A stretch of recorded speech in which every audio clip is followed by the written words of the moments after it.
এই 2 মাসে অরিয়ান নিজেকে ভেঙে এক নতুন অরিয়ানের জন্ম দিয়েছে। আগের অরিয়ানের সাথে এখনকার অরিয়ানের তেমন মিল নেই বলেই চলে। ব্যাপারটায় রিমন প্রচণ্ড অবাক। অরিয়ান এখন 5 ওয়াক্ত নামাজ পড়ে। রিমন তো মাঝরাতে অরিয়ানের রুমের সামনে দিয়ে গেলে প্রচণ্ড রকমের ঝাটকা খায়। এটা দেখে যে অরিয়ান মাঝরাতে নামাজ পড়ে আবার মাঝে মাঝে কি যেন বলে কাঁদে। রিমনের মনে অনেক প্রশ্ন, তবে কখনো জিজ্ঞেস করা হয় না। রিমন শুধু ভাবে ভালোবাসায় কি এতটাই ক্ষমতা সম্পূর্ণ হয় যে একটা মানুষকে সম্পূর্ণ পরিবর্তন করে ফেলা যায়। ওয়াসেনাত নামের মেয়েটাকে তার সত্যি পরী বলে মনে হয়। অরিয়ান ঠিকই বলে ও আসলে ফেইরি পরী, যে অরিয়ানের জীবনকে নিজের আলোয় আলোকিত করছে। ভালোবাসা মানুষকে অন্ধ করে দেয়, কথাটা কিন্তু সত্যি। কিছু কিছু ব্যাপারে অন্ধ হওয়াও ভালো। অরিয়ান ওয়াসেনাতের কথার মাঝেই আল্লাহ মহত্ব বুঝতে পেরেছে। আসলে এগুলো তো মা বাবা নামের মানুষগুলোই শিখায়, কিন্তু অরিয়ান তো তাদের পায় নাই। একজন মানুষকে ভালো মানুষের রূপ দিতে হলে আর একটা ভালো মাধ্যমের প্রয়োজন, আর অরিয়ানের জীবনে সে মাধ্যম হল ওয়াসেনাত। অরিয়ান আজ প্রচণ্ড খুশি। আজ সে ওয়াসেনাতকে তার মনে কথা বলবে, যদিও সে নানাভাবে বোঝাতে চেয়েছে, কিন্তু আজই আনুষ্ঠানিকভাবে বলবে, তাই ব্যাপারটা আলাদা। রিমন, দাদা সবাই তার অবস্থা দেখে হাসছে। ব্যাপারটা হাসারি। মাশহুর বিজন্যাসম্যান অরিয়ান খান যে কিনা তুড়ি বাজিয়ে শত শত ডিল ফাইনাল করে, সে আই লাভ ইউর মতো একটা কথা বলতে এত ভয় পাচ্ছে, তাও আবার টানা 1 ঘন্টা পর্যন্ত আয়নার সামনে দাঁড়িয়ে প্র্যাকটিস করেই চলেছে। ব্যাপারটা আসলেই হাস্যকর, কিন্তু কিছু করার নেই, তারা হাসতে পারছে না। অরিয়ানের রাগী চোখের দিকে তাকাতেই তাদের সব হাসি ফুসফস।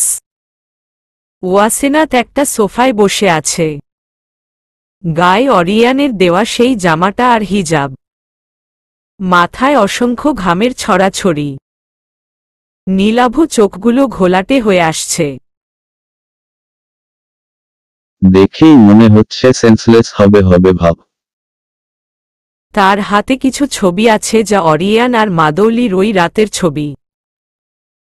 সেখানে দুজনকেই বাজেভাবে দেখা যাচ্ছে। ওয়াসেনাতের এগুলো দেখে এবং অরিয়ানের আসল রূপের কথা শুনে একটা বিকট চিৎকার করে কাঁদতে ইচ্ছে করছে, কিন্তু কিছু করার নেই। মাঝে মাঝে কান্নারও মির্জাফর গিরি করে। ওয়াসেনাতের কোমল শরীর কাঁপছে। এটা কোনো নর্মাল কাঁপা না, এটাকে বলা হয় হাড় কাঁপানো কাঁপাকাঁপি। সে কিছুতেই নিজেকে ঠিক রাখতে পারছে না। শুধু ছবি না, ভিডিও আছে।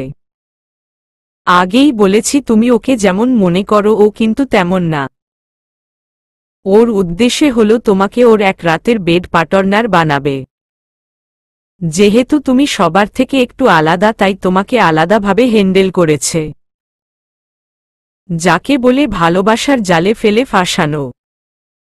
যা ও তোমার সাথে করেছে। দেখ, আমার ছেলে কিন্তু তোমাকে সত্যিকারের ভালোবাসত, তাই তোমাকে ওর আসল রূপ সম্পর্কে বলতে চেয়েছিল, তাই দেখো ওর কি অবস্থা করেছে। ওয়াসেনাত ঘোলাটে চোখে সামনে তাকালো। সে এখন ইহানের রুমে বসে আছে, আর তার সামনে ইহানের মা। ওয়াসেনাত কাঁপা কাঁপা পায়ে দাঁড়িয়ে ইহানের কাছে যায়। ইহানের গায়ে তার, আর তার সে শুধু তাকিয়ে আছে। ওয়াসেনাতের কেন যেন এই তাকানকে খুব ভয় করছে। তার মনে হচ্ছে লোকটা তাকে চট করে ঝাপটে ধরতে চায়। কিন্তু ওয়াসেনাত এমন কিছুই চায় না, তাই সে দুপা পিছিয়ে গেল। ইহানকে নিজের রুমে রাখা হয়েছে। তার জন্যে 3টা নার্সও রাখা হয়েছে।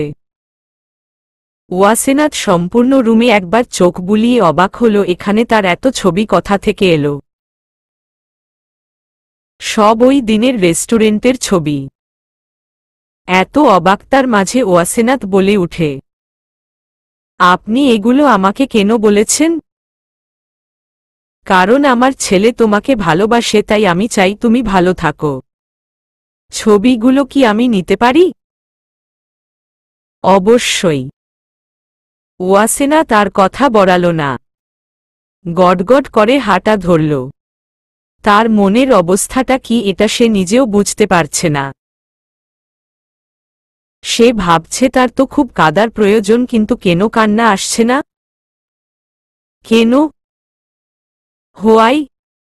এই হোয়াই এর কোনো আনসার নেই তার কাছে। এখন সে এটার আনসার খোঁজারও চেষ্টা করছে না। অরিয়ান বারবার ঘড়ি দেখছে। রিমন তার পাশে দাঁড়িয়ে মজা দেখছে। অরিয়ানকে এত টেনশনে সে আগে কখনো দেখেনি। অরিয়ানের বারবার ঘড়ি দেখা, ভ্রু কুচলে বিরক্তি ভাব নেওয়া, আবার পায়চারি করা, কিছুক্ষণ পর পর চেয়ারে বসে পড়া, ব্যাপারটা দারুণ মজার, যা রিমন মন দিয়ে উপভোগ করছে। অরিয়ান 3টা থেকে এখানে বসে আছে, আর এখন 6 বাজে। আজ সে মাঠটাকে এক অপরূপ রঙে সাজিয়েছে। সব সাদা আর সাদা। সাদা নেটের পর্দা যা বাতাসের সাথে তাল মিলিয়ে খেলছে, সাদা গোলাপের ছড়াছড়ি, মাঝে এক গোল টেবিল যার উপরে 2 পাশে 2টি লাল চারকোনা ছোট কাপড় রয়েছে, সাদার উপরে লাল কাপড় অস্থির লাগছে। মাঝে একটি সুন্দর সাদা গোলাপের তোড়া আছে, যাকে বলে এক গুচ্ছ সাদা গোলাপ। 2টি চেয়ার আছে, আর আইসক্রিম, ফুচকা, বিরিয়ানি তো আছেই, তবে আর একটা জিনিসও আছে, চকলেট। যদিও ওয়াসেনাত চকলেট মোটেও পছন্দ করে না, তবে কিটকেট চকলেটটা তার বেশ ভালো লাগে। অরিয়ান ওয়াসেনাতের সাথে দেখা করতে গেলেই অনেকগুলো নিয়ে যেত, আর ওয়াসেনাত রাস্তার পথচারী বাচ্চাদের সব দিয়ে একটা নিজের কাছে রেখে অরিয়ানের সামনেই খাওয়া শুরু করত। মাঝে মাঝে অরিয়ানকেও এক পিচ দিত। ওয়াসেনাত যখন চকলেট খায় তখন তার ঠোঁটে লেগে যায়, আবার আঙুলগুলোতেও লাগে, তখন সে খুব যত্নের সাথে আঙুলগুলো চেটে চেটে খায়। আর অরিয়ানের মন তখন চকলেট হতে চায়। যদি সে চকলেট হতো তবে তো সে ওয়াসেনাতের ঠোঁট জোড়া উঠে পারত। ঈশ্বস যদি হতো। মাঝে মাঝে তো অরিয়ানের ভয়াবহ একটা কাজ করতে ইচ্ছে করে। তার ইচ্ছে করে ওয়াসেনাতের মাথার পিছনের অংশে নিজের হাত গুজে ওয়াসেনাতকে তার মুখের কাছে এনে তার শুষ্ক ঠোঁট জোড়া ওয়াসেনাতের চকলেটে আবৃত ঠোঁটে চেপে ধরতে। কিন্তু ইচ্ছা থাকলেও সব সময় উপায় হয় না। ওয়াসেনাত রাস্তা দিয়ে এলোমেলো হয়ে হাঁটছে। তার মুখ দেখে বুঝার উপায় নেই সে কি ভাবছে, তবে এটা বোঝা যাচ্ছে সে তার বৈশিষ্ট্য বহন করছে। সব মানুষের কিছু আলাদা বৈশিষ্ট্য থাকে, শুধু মানুষের না, সকল বস্তুরই আলাদা বৈশিষ্ট্য থাকে, ওয়াসেনাতেরও আছে। আনসিরিয়াস বিষয়ে তার রিয়েকশন হয় খুব সিরিয়াস টাইপের, আর সিরিয়াস বিষয়ে তার ভাব এমন যে ব্যাপারটা একটা ফালতু ব্যাপার। এখন ওয়াসেনাতের কাছে ব্যাপারটা ফালতু মোটেও মনে হচ্ছে না, কিন্তু তার অবস্থা কি তা বোঝাও যাচ্ছে না। সে আসলে এটাই ভেবে পাচ্ছে না, সে তো লোকটাকে অন্ধের মতো বিশ্বাস করেছিল, কিন্তু লোকটা তাকে এভাবে ঠকাতে পারল কেন? কেন এমন করেছে? ওয়াসেনাতের মাথায় এটাই ঘুরপাক খাচ্ছে। তাহলে কি সব নাটক? সব। এত কেয়ারি ভাব, এত না বলা ভালোবাসার বহিঃপ্রকাশ, সব মিথ্যে। চোখগুলোও মিথ্যে বলেছে। কিন্তু কিভাবে? চোখ তো সত্যি কথা বহিঃপ্রকাশ করে। সেই সবুজ আকতি ভরা নেশা ধরানো চোখও মিথ্যা বলতে পারে। কথাগুলো ভাবতেই ওয়াসেনাতের বুক ভার হয়ে আসে। এই কেমন কষ্ট যা এত ভারী লাগছে, যেন এখনই দম আটকে যাবে। এত ভারী কষ্টে ভরা বুক নিয়ে ওয়াসেনাতের হাঁটতে খুব কষ্ট হচ্ছে।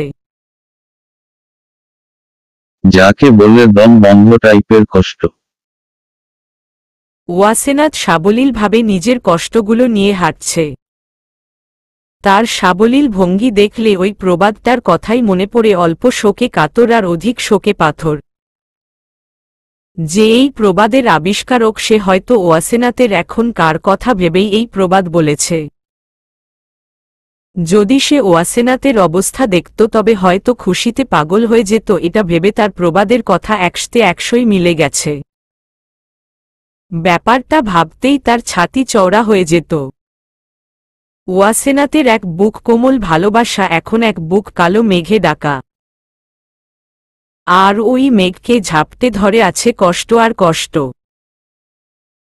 রিমন এই মহামূল্যবান সুযোগ হাত ছাড়া করতে চায় না। সে জানে আজ অরিয়ানকে যে প্রশ্নই করা হবে সে ঠিক ওর দিবে, তাই চট করে বলে বসে, ভাই, তোকে আমি মাঝরাতে নামাজের বিছানায় কাঁদতে দেখেছি। কেন রে? জীবনে প্রচুর গুনাহ করেছি, তার জন্যে মহান আল্লাহর কাছে ক্ষমা চাই রাতে। ওয়াসেনাত বলেছিল মাঝরাতের দোয়া মহান আল্লাহ বেশি কবুল করে। আর সে এটাও বলেছে শিরক বাদে যত গুনাহ আছে আল্লাহ সব গুনাহকে ক্ষমা করেন। তাই চেষ্টা করছি আল্লাহর ক্ষমার জন্যে। তিনি যদি ক্ষমা করে দেন আর ওয়াসেনাতকে আমার করে দেয়, এটার জন্যেই দোয়া করি। একটা ইন্টারেস্টিং কথা কি জানোস, আগে ঘুমের ওষুধ ছাড়া ঘুম আসতো না, আর এখন শান্তির ঘুম তো আসেই, সাথে আমার প্রতিটি দিন যায় অসাধারণ। ওয়াসেনাতের কারণেই এত সব। ও এখনো কেন আসছে না? ও কি আসবে না? ইনশাল্লাহ আসবে, চিন্তা করিস না। রিমনের মনে আরও অনেক প্রশ্ন ছিল, তবে অরিয়ানের ছলছল করা সবুজ চোখের দিকে তাকিয়ে আর করতে পারেনি। সে শুধু মনে মনে আল্লাহর কাছে দোয়া করতে শুরু করে, আল্লাহ যাতে সত্যি ওয়াসেনাতকে অরিয়ানের করে দেয়। নাইলে অরিয়ান বাঁচবে বলে তার মনে হয় না। জীবনে অনেক কিছু অরিয়ান দেখেছে, অনেক কষ্ট পেয়েছে। আল্লাহ এবার তার কষ্ট লাগব করুক, এই দোয়াই করে যাচ্ছে। ওয়াসেনাত যাওয়ার পরেই ইহানের হালকা হালকা সেন্স ফিরছে। তার মা তো অবাক এমন ঘটনায়। ইহানের এত তাড়াতাড়ি ইমপ্রুভ দেখে ডাক্তারও অবাক। আজ 2 মাস পরে এটাই তার পাস্ট ইমপ্রুভমেন্ট। তাই তারা আশা করছে ইহান তাড়াতাড়ি ভালো হয়ে যাবে। অরিয়ান হাঁটু গেড়ে বসে আছে, চোখগুলো নিচের দিকে স্থির। আকাশে কালো মেঘের ঘনঘটা। হালকা হালকা বৃষ্টি পড়ছে। এখনই জুম ধরে বৃষ্টি আসবে। অরিয়ানের সামনে ওয়াসেনাত দাঁড়িয়ে আছে। ওয়াসেনাতের মুখে ঝিরিঝিরি বৃষ্টির ফোঁটা, তবে তার চোখে কান্নার ছিটে ফোঁটাও নেই। ওয়াসেনাত গম্ভীর গলায় বলে ওঠে, মিয়রিয়ান খান, কেন মিথ্যে বলেছেন? তোমার জন্যেই। নিচের দিকে তাকিয়ে, ওহো, আমি তো ভুলেই গেছি, বেডপাটর্নার বানানোর জন্যে। চিৎকার করে, ভালোবাসি তাই। ওয়াসেনাতের চোখের দিকে তাকিয়ে, ভালোবাসা পবিত্র জিনিস, আপনার অপবিত্র মুখে এটা নিয়ে কথা বলবেন না। আদম থেকে হজরত মুহাম্মদ সাল্লাল্লাহু আলাইহি ওয়াসাল্লাম সবাই ভালোবাসার পবিত্রতা বর্ণনা দিয়েছে। আর আপনি কিনা নিজের উদ্দেশ্য হাসিলের জন্যে এই পবিত্র ভালোবাসাকে হাতিয়ার বানিয়েছেন। কিভাবে পারলেন? বলেন। ওয়াসেনাত, আমার কথা শুনো। ছুবেন না। ঘেন্না হয় আমার। আমি আর যাই হই একজন ভালো চড়িয়ে অধিকারী হতে চাই। আপনার মতো চড়িয়েহীনের ছায়াও মারাতে চাই না, যে কিনা মেয়েদের ভোগ্যপণ্যের চোখে দেখে। You know what, I just hate you. I am sorry. এভাবে বল না। আমি তোমাকে সত্যি ভালোবাসি, আমার ভালোবাসা একদম পবিত্র। তুমি ভুল বুঝবে বলেই মিথ্যে বলেছি। আমি তোমাকে ভালোবাসি, সত্যি ভালোবাসি, খুব ভালোবাসি। PLZZ বিশ্বাস কর। তুমি তো বলেছ সব দোষের ক্ষমা হয়, তবে এখন কেন তুমি ক্ষমা করতে পারছো না? কেন? চিৎকার করে কেঁদে কেঁদে বলে উঠে। ওয়াসেনাথ অরিয়ানের চোখের দিকে তাকিয়ে আছে। এই চোখ যে কতটা সত্যি বলছে এটা সে বুঝতে পারছে, কিন্তু তারপরেও বিশ্বাস করতে পারছে না। অনেক করে চাচ্ছে একটু বিশ্বাস করতে, কিন্তু বিশ্বাস জিনিসটা হতেই চাচ্ছে না। কেন তা ওয়াসেনাথের জানা নেই। ওয়াসেনাথকে এমন রুক্ষ দৃষ্টি নিক্ষেপ করতে দেখে অরিয়ানের বুক ধুক করে ওঠে, কারণ সে বুঝতে পেরেছে এই দৃষ্টি তাকে ক্ষমা করতে চাচ্ছে না। অরিয়ান তবুও বলে ওঠে, PLZZ ওয়াসেনাথ, আমাকে ছেড়ে যেও না। তুমি হীনা, আমি নিঃস্ব। প্লিজ ক্ষমা করে দেওয়া যায় না। না, যায় না। বলেই ওয়াসেনাথ হাঁটা ধরল। তার এই সাদা ফুলের মোহনীয় ঘ্রাণও বিষাক্ত মনে হচ্ছে। দম নিতে কষ্ট হচ্ছে। সে কিছুতেই এই লোকের সামনে থাকতে পারবে না, তাহলেই সে ফুরবল হয়ে পড়বে। আর সে ফুরবল হতে চায় না, কিছুতেই না। অরিয়ান দৌড়ে ওয়াসেনাথের কাছে গিয়ে সামনে হাত জোর করে বসে পড়ে আত্মমিনতি কণ্ঠে বলে ওঠে, প্লিজ ফেইরিপরি যেও না, আমি মরে যাব। প্লিজ একটু বুঝতে চেষ্টা করো। প্লিজ প্লিজ, চিৎকার করে।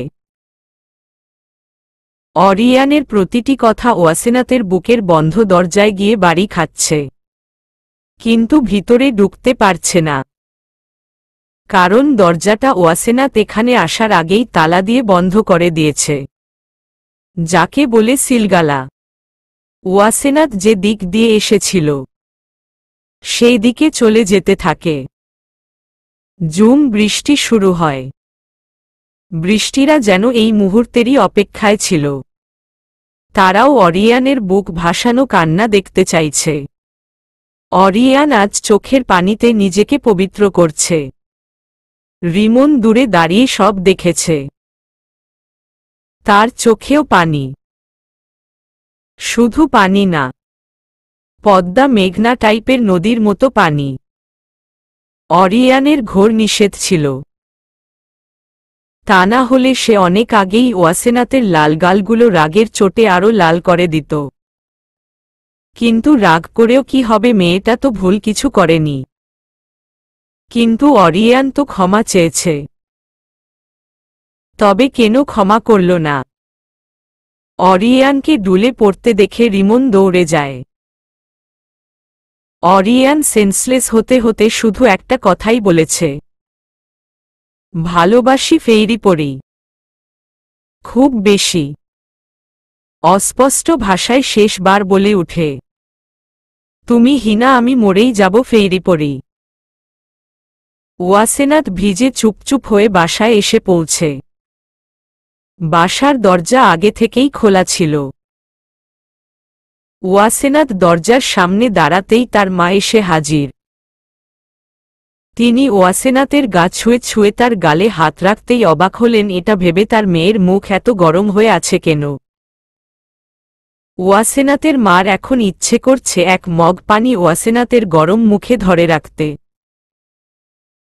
পানি যখন গপগপ করে গরম হবে তখন তিনি এতে চা পাতা দিয়ে চা বানিয়ে পরম আরামে সোপায় পা দুলিয়ে দুলিয়ে খাবে। কিন্তু এখন এটা করার কোনো প্রশ্নই উঠে না। তিনি বুঝতে পেরেছে তার মেয়ের অবস্থা এমনটা তখনই হয় যখন তার মেয়ের খুব কান্না পায়, কিন্তু সে কাঁদতে পারে না। ওয়াসেনাথ তার মাকে পাশ কাটিয়ে সোজা নিজের রুমে গিয়ে দাঁড়াম করে দরজা বন্ধ করে দেয়। অরিয়ানকে বিছানায় শুয়ে রাখা হয়েছে। কিছুক্ষণ আগেই ডাক্তার দেখে গেছে। অতিরিক্ত টেনশন আর চাপ নিতে না পেরেই এমনটা হয়েছে তার ধারণা। অরিয়ানের মাথার ঠিক পাশে তার দাদা বসে আছে আর তার সামনে রিমন মুখ ভার করে দাঁড়িয়ে আছে। অরিয়ানের দাদা এটা ভেবেই অবাক তার নাতিও রিজেক্ট হতে পারে, কিন্তু কিছু করার নেই, অবাক হয়েও লাভ নাই। তিনি ভাবছেন তার এত স্ট্রঙ্গ নাতি এভাবে সেন্সলেস হয়ে গেল, তাও বিনা নোটিশে। তিনি আবার মনে মনে অঙ্ক কষে বলে, না, মানুষ তো নোটিশ দিয়ে সেন্সলেস হয় না, তবে অরিয়ান কেন হতে যাবে? রিমনের তো এখন হাত পা ছড়িয়ে ছিটিয়ে কান্না জুড়ে দিতে মন চাচ্ছে, কিন্তু এমন পরিস্থিতিতে এমনটা করলে তাকে যে দাদার হাতের থাপ্পড় খেয়ে সেন্সলেস হতে হবে এটা ভেবেই সে নিজেকে সংযত রাখছে। রিমনের এখন সবচাইতে বেশি অরিয়ানের উপর রাগ হচ্ছে। কে বলেছিল অরিয়ানকে এমন ডেঞ্জারাস মেয়ের প্রেমে পড়ে মরতে? কে বলেছি? কিন্তু এমন প্রশ্ন শোনার জন্যে বা ওর দিতে অরিয়ান হুঁশে নেই, তাই সে করছেও না। ওয়াসেনাথ নিজের রুমের সব ভেঙে গুড়িয়ে দিয়েছে।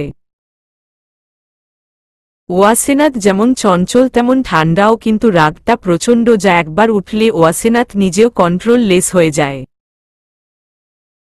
ওয়াসেনাথের রুম দেখলে যে কেউ বলবে এখানে বিশাল এক সুনামি, টর্নেডোর মতো বড় কোনো ঝড় বয়ে গেছে।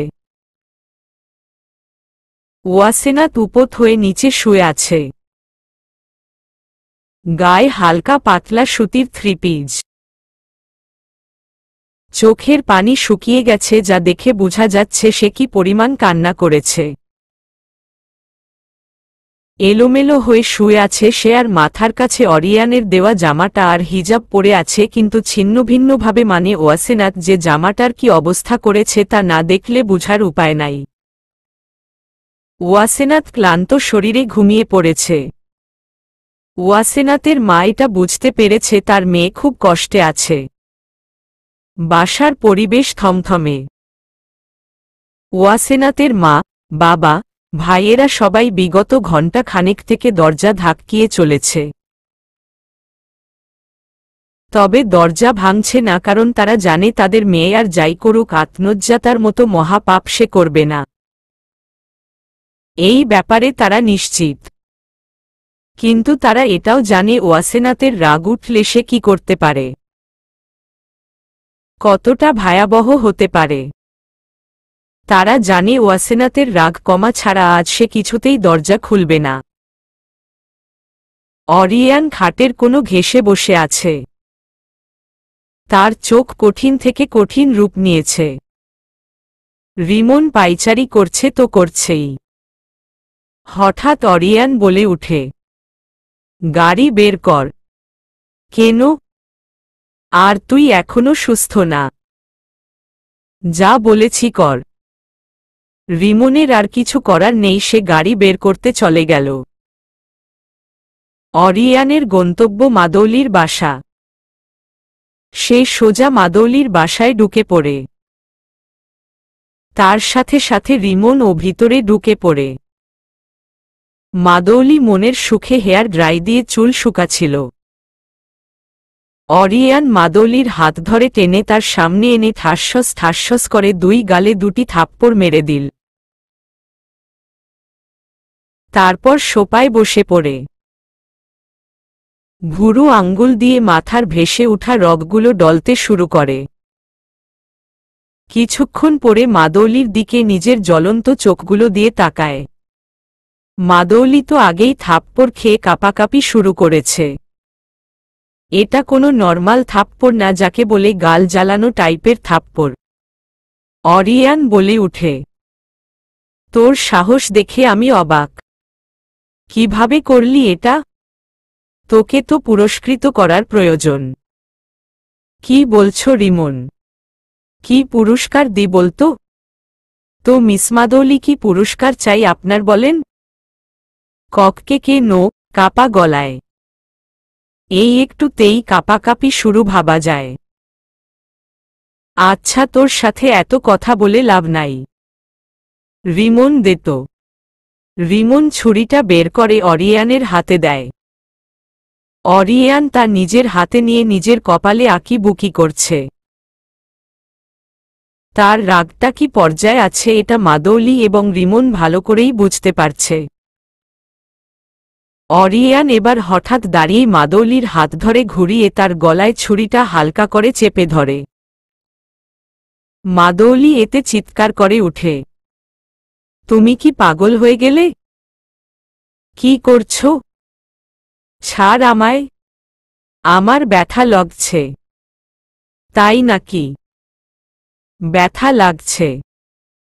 আহারে, তোকে ছেড়ে দেওয়া উচিত তাই না? কিন্তু অরিয়ান খান নিজের প্রতি জুলুম করে না। তোকে ছেড়ে দেওয়া মানে নিজের প্রতি জুলুম করা। কি ভেবেছিস অরিয়ান ভালো মানুষ হয়ে গেছে? হয়তো হতে চেষ্টা করছে, কিন্তু কি জানস মানুষের মধ্যে দুটি সত্তা রয়েছে, একটা ভালো একটা খারাপ। আমি আগে খারাপটা বহন করলেও এখন ভালটা করি, তার মানে এই না খারাপটা ভুলে গেছি। আমার খারাপ রূপ কেমন জানিস? বল। মাদৌলি ভয়ের চোটে কেঁদেই চলেছে। রুমে মাদৌলি বাবাও এসে হাজির হয়। মেয়ের এমন অবস্থা দেখে তিনি হতভম্ব হয়ে দাঁড়িয়ে যায়, কিন্তু কিছু বলার ক্ষমতা হারান। অরিয়ান আবার চিৎকার করে বলে উঠে, তুই কার সাথে মিলে এগুলো করেছিস? তাড়াতাড়ি বল, আমার time limited, so hurry up. Amita Chowdhury চিৎকার করে, উনিই সব করেছে, আমি কিছু করিনি, শুধু ছবিগুলো দিয়েছি। অরিয়ান এবার শীতল হয়ে এলো, তার হাতের ছুরিটা নামিয়ে নিল। কি যেন ভেবে আবার বলে উঠে, শত্রুকে বাঁচিয়ে রাখতে নেই, কিন্তু তবুও তোকে একটা সুযোগ দিলাম। আমার ওয়াসেনাথ থেকে দূরে থাকবি, তা না হলে এই ছুরি তোর গলা ভেদ করে ভিতরে চলে যাবে। কথাটা বলেই অরিয়ান সাই সাই করে চলে গেলেন। মাদৌলি পোনা নেতানো সাপের মতো ফসফস করছে। অরিয়ান নিজের বাড়িতে এসে একটা হকিস্টিক দিয়ে সব জিনিস বাড়ি দিয়ে দিয়ে ভাঙছে আর চিৎকার করে চলেছে। তার চিৎকারে পুরো বাড়ি ভয়ঙ্করভাবে কেঁপে উঠছে। চিৎকারের কারণে অরিয়ানের গলার রগ ফুলে উঠেছে। রিমন দূরে দাঁড়িয়ে সব দেখছে, কিন্তু কিছু বলছে না। অরিয়ানের দাদা বাড়িতে ঢুকতেই রিমন তাকে নিজের কাছে ডেকে কি যেন বুঝাল। তার বিচলিত চোখ অচিরেই সচল হয়ে এল। তিনিও রিমনের মতো তাকিয়ে তাকিয়ে দেখছেন, কিন্তু কিছু বলছেন না। অরিয়ান আজ তার সব রাগ বাড়ির আসবাবপত্রের উপর তুলছে। অরিয়ানের রাগ কমার কোনো লক্ষণ দেখা দিচ্ছে না। অরিয়ানের হাতে কাঁচ ঢুকে হাত রক্তে ভেসে যাচ্ছে, তবে সেদিকে তার কোনো খবর নাই। সে এতটাই রেগে আছে যে তার সম্পূর্ণ মুখ লাল রক্ত বর্ণ ধারণ করেছে। অরিয়ানের হাতের রক্তে নিচের জায়গা ভেসে যাচ্ছে, তারপরও সে থামছে না। সে চিৎকার করেই চলেছে আর ভেঙেই চলেছে। ঘোলাটে চোখে ওয়াসেনাথ তার আশেপাশে তাকাল। সে বুঝতে পারছে না আসলে সে কি অবস্থায় আছে। সম্পূর্ণ রুম অন্ধকারে আচ্ছন্ন হয়ে আছে। ওয়াসেনাথ ধীরে ধীরে উঠে বসে। সে চোখ মেলতে পারছে না। কেমন যেন ভার ভার লাগছে। ওয়াসেনাথ নিজের চেহারা দেখতে চাচ্ছে, তাই ড্রেসিং টেবিলের সামনে তাকাল। কিন্তু ড্রেসিং টেবিলের আয়নাটা সে ভেঙে দিয়েছিল, তাই আয়নার এক সাইড ভাঙ্গা, তারপরেও তাকে দেখা যাচ্ছে। নিজের চেহারা দেখে সে নিজেই ভয় পাচ্ছে। মুখ ফুলে আছে, চোখগুলো লাল হয়ে ফুলে গেছে। ওয়াসেনাথ এবার নিজের রুমের দিকে একবার চোখ বুলায়। রুমের অবস্থা দেখে ওয়াসেনাথ অবাক হয়। চোখ যেতে যেতে অরিয়ানের দেওয়া জামাতে আটকা পড়ে। সে সেগুলো দেখে মনে মনে বলে উঠে, অরিয়ানের সাথে সে জীবনেও দেখা করবে না। কিন্তু যদিও সে পথে ঘাটে অরিয়ানকে দেখে তবে সে অরিয়ানকে এই জামা আর হিজাবের টাকা দিয়ে দিবে। তাই সে এখনই তার ব্যাগে টাকা ঢুকিয়ে রাখবে। ওয়াসেনাত ওয়াশরুমের দিকে না গিয়ে সোজা দরজা খুলে বাহিরে আসে। তাকে দেখে বাসার সবাই অবাক হল। ওয়াসেনাতকে দেখে তার ফুফাতো বোন বলে উঠে, কিরে তোর কি হয়েছে? আচ্ছা তোর কি কোনো ছেলের সাথে সম্পর্ক ছিল বুঝি? এখন ছেকা খেয়েছিস? ওয়াসেনাত কিছু বলেনি, শুধু ভয়ঙ্কর দৃষ্টি নিক্ষেপ করে, যা দেখে ভয়ে সে সরে যায়। ওয়াসেনাত সোজা রান্নাঘরে ঢুকে পড়ে। তারপর এক কাপ কফি বানাতে শুরু করে। তার মা তার ভাইয়েরাও তার সাথে রান্নাঘরে ঢুকে পড়ে, কিন্তু কেউ কথা বলে না। সবাই তাকে জিনিসপত্র এগিয়ে দেয়। তার মা তাকে কফির পাতা এগিয়ে দিচ্ছে, তার ছোট ভাই তাকে দুধের গুঁড়ি এগিয়ে দিচ্ছে, তার আর এক ভাই চিনি এগিয়ে দিচ্ছে। ওয়াসেনাত মনোযোগ দিয়ে কফি বানাচ্ছে। তাকে দেখে মনে হবে সে মাস্টার শেফের প্রতিযোগিতায় অংশগ্রহণ করছে। ওয়াসেনাত কফির কাপ নিয়ে নিজের রুমের দিকে অগ্রসর হয়। সে একবার তার মা ভাইয়েদের দিকে তাকায়, তারপর আবার নিজের রুমের দিকে যায়। ঘড়ির দিকে তাকিয়ে ওয়াসেনাত নিজেই সেই ছাটকা খায়, কারণ এখন 5টা বাজে, মানে সে কালকে রাত 10টা থেকে আজ বিকাল 5টা পর্যন্ত ঘুমিয়েছে। ব্যাপারটা যে মোটেও স্বাভাবিক না, এটা ওয়াসেনাতের মাথায় ঢুকছে না। সে আরামছে মুখ ধুয়ে কফির মগে চুমকো দিচ্ছে। অরিয়ানের সামনে রিমি বসে আছে। সে প্রতিনিয়ত হাত কচলাচ্ছে। সে ভাবতেও পারে না সে অরিয়ানের সামনে কখনো এভাবে বসতে পারবে। অরিয়ানের হাত ভেন্ডেজ করছে রিমন, আর বারবার রিমির কানতে হাসছে। অরিয়ান রিমিকে উদ্দেশ্যে করে বলে, তোমার নাম রিমি তাই তো? হুম। অবাক হয়ে, অবাক হওয়ার কিছু নেই, ওয়াসেনাত তোমার নামে সব সময় বলতো। তুমি তো ওর প্রিয় বান্ধবী তাই না? হুম। আমি চাই তুমি আমাকে হেল্প করো। আমি? কিন্তু কিভাবে? এরপরে অরিয়ান ওয়াসেনাত তার ফিলিংস সম্পর্কে সব বলে। সব শুনে রিমি অবাক হয়, কারণ অরিয়ানের এমন রূপ সম্পর্কে সে আগে জানত না। কিন্তু আজ তার এক অন্যরকম ধারণা হল। অরিয়ান রিমির ক্রাশ হলেও সে এটা ভেবে খুশি হয় ওয়াসেনাতকে অরিয়ান খুব ভালোবাসে। কিন্তু বেচারি এটা জানে না তার ভাইও ওয়াসেনাতকে কতটা ভালোবাসে। তাই তো অরিয়ানকে সাহায্য করবে বলে দেয়। রিমির তো ভাবতেও সেই লাগছে অরিয়ান তার দুলাভাই হবে। ঈশ্বস ভাবা যায়। অরিয়ান তার রুমে নিজের হাতে আঁকা একটি ছবির দিকে এক নজরে তাকিয়ে আছে। হাত দিয়ে ছুঁয়ে দিচ্ছে আর বলছে, কত সময় থেকে তোমাকে দেখছি না। এই মেয়ে, তুমি কি বুঝতে পার না আমার ফিলিংস, নাকি পেরেও বুঝতে চাচ্ছ না? কেন বলো?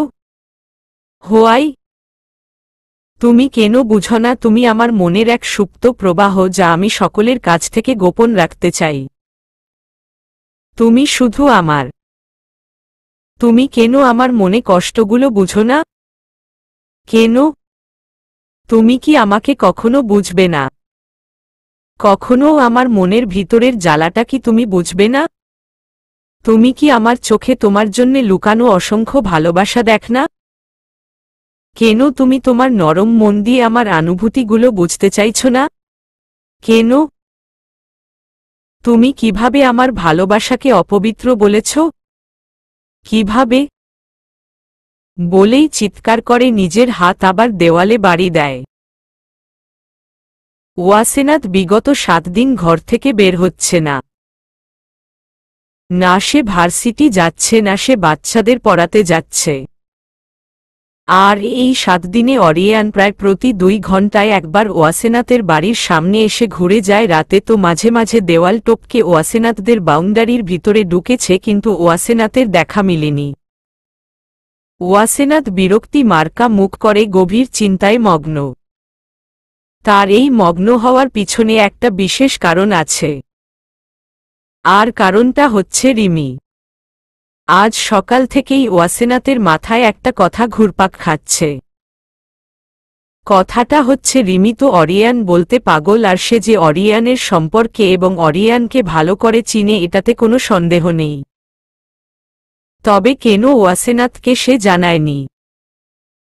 এই কেনর ওয়াসেনাথ খুঁজে বেড়াচ্ছে। ঠাসস করে আওয়াজে ওয়াসেনাথ পাশে তাকিয়ে দেখে তার মা আইসক্রিমের বাটি আর কফি হাতে দাঁড়িয়ে আছে। ওয়াসেনাথ বিস্মত চোখে মায়ের দিকে তাকিয়ে আছে। মহিলাটা চোখে না দেখলেও মনের কথা কত গভীরভাবে বুঝে। এটাই তো মা।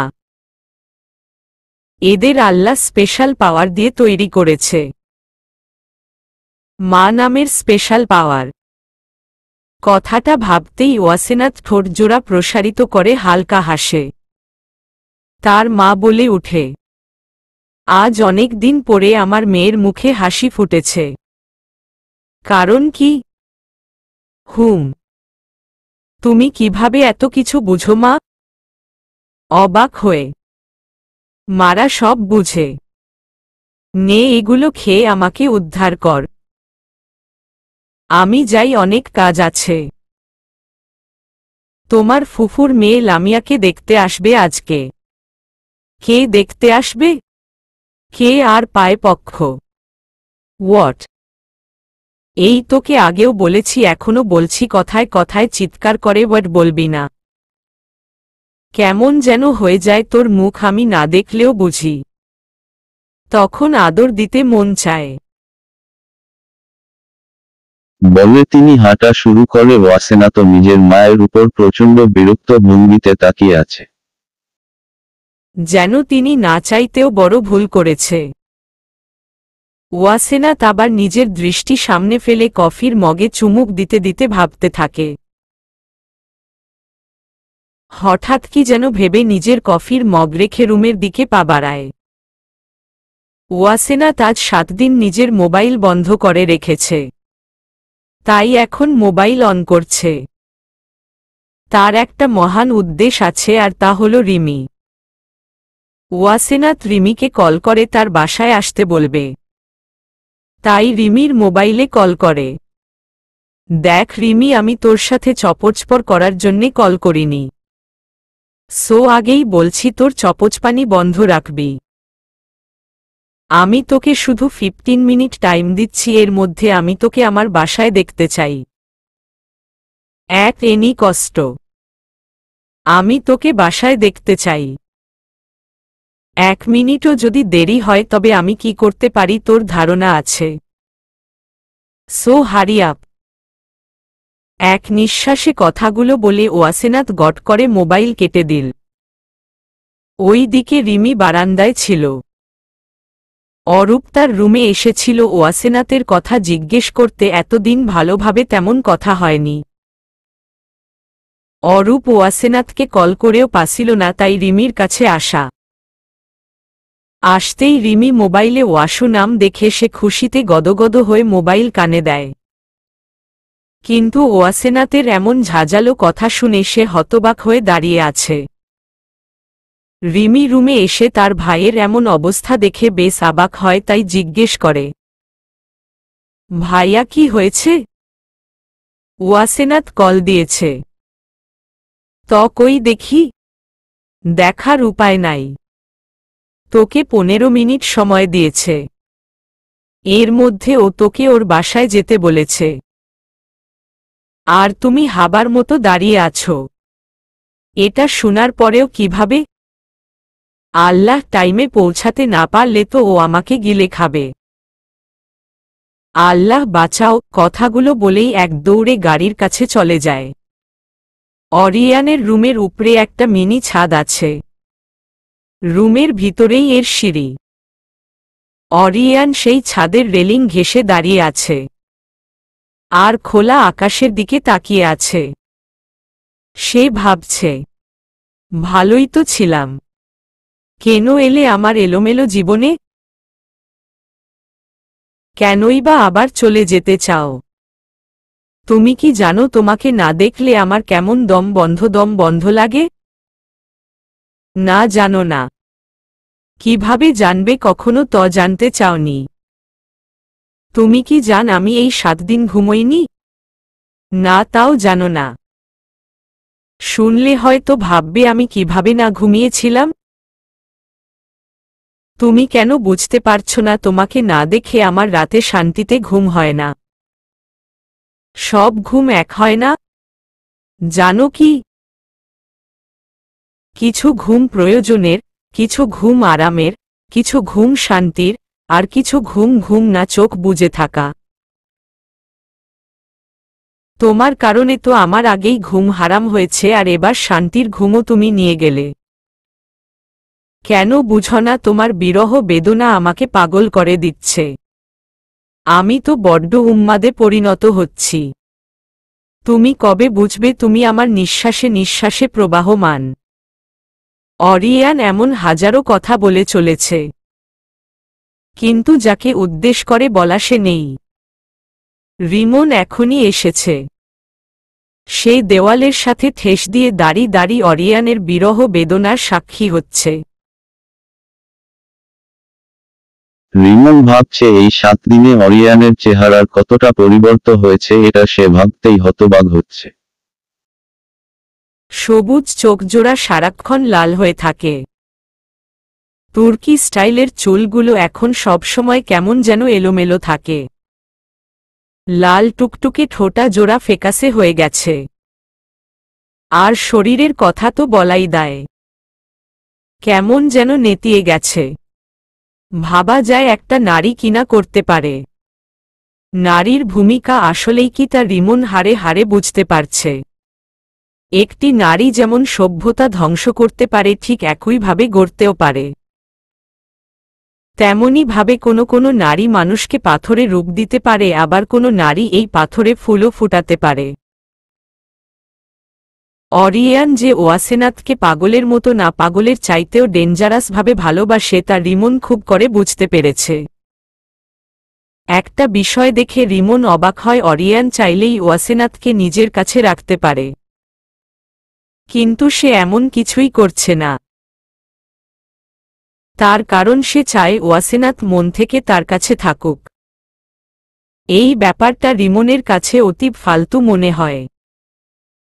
তার ধারণা মতে অরিয়ানের উচিত ওয়াসেনাথকে তুলে এনে নিজের কাছে রাখা। তার এই ধারণার কথা অরিয়ানকে বলেছিল, আর জবাবে অরিয়ান হু হা করে হেসেছিল আর বলেছিল,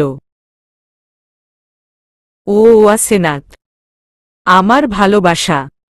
জানি ভালোবাসায় সব জায়েজ, কিন্তু অন্যায় না। আর যদি অন্যায় করে ফেলি তবে তা হবে ওয়াসেনাথের মনটা পেতে চাই। ওটাই অধিক মূল্যবান তার দেহ থেকেও। সো স্টুপিডের মতো বকা বন্ধ কর। রিমি ওয়াসেনাথের সামনে মাথা নিচু করে দাঁড়িয়ে আছে, কারণ সে 5 মিনিট লেট করে এসেছে।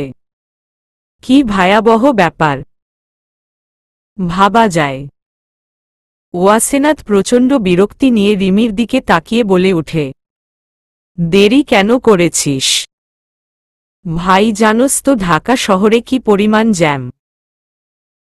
তার উপর মোবাইলটা ভাইয়া ধরেছে, আর ওই আবুল আমাকে বলতে বলতেই 2 মিনিট লেট করেছে। তারপর সিঁড়ি দিয়ে নামতে নামতে 2 মিনিট লেট, আর 1 মিনিট জ্যামের কারণে। বুঝতেই তো পারছিস কি ভয়াবহ ব্যাপার। দাঁত কেলিয়ে ওয়াসেনাথের দিকে তাকিয়ে, তুই অরিয়ানকে আগে থেকেই চিনতি, তবে আমাকে কেন বললি না? ওই দিন তো তুইও ওনাকে দেখেছিলি, তবে কেন বললি না যে ওইটাই তোর জান অরিয়ান? চোখমুখ লাল করে বলে ওঠে, আস্তাগফিরুল্লাহ। ছি ওয়াসু, উনি আমার জান ছিল, এখন আর না। ওকনি তো এখন আমার দুনানা, মানে শুধু ভাই, যাকে বলে পিওর ভাই। No doubt. ওয়াসেনাথ ভ্রু কুচকে রাগী ভাব নিয়ে রিমির দিকে তাকিয়ে আছে। এই মেয়েটা কালকে পর্যন্ত তো যাকে জান কলিজা বলে বেড়া তার এখন কিনা বলছে শুধু ভাই। ব্যাপারটায় যে অনেক বড় গোলমাল আছে এটা ওয়াসেনাত বুঝতে পেরেছে, তাই বলে উঠে, ভাই তোরও তাও আবার ওই অরিয়ান খান?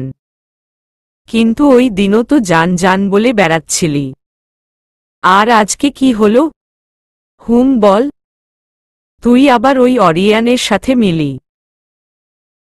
ছি ছি ছি ওয়াসু, তুই কেমন সন্দেহবাজ মেয়েতে রূপ নিচ্ছিস ভাবা যায়। কি ভয়ঙ্কর ব্যাপার রে।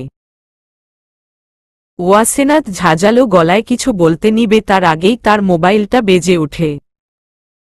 ওয়াসেনাতের এখন প্রচণ্ড বিরক্তি লাগছে।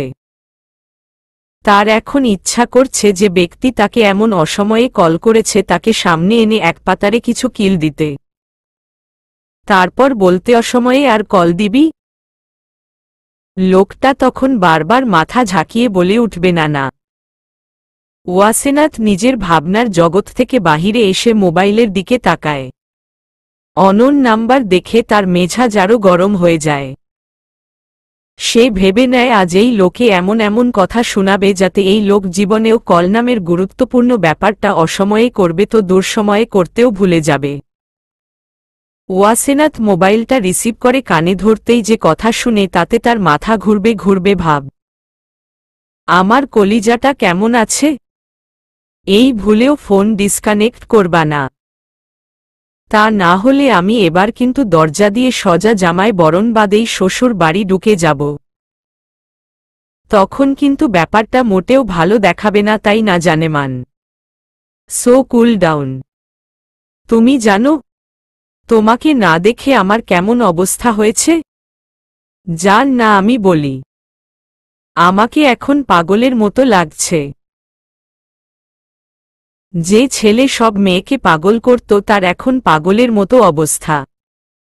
ভাবা যায় কি ভয়াবহ ব্যাপার। যা তুমি করেছ।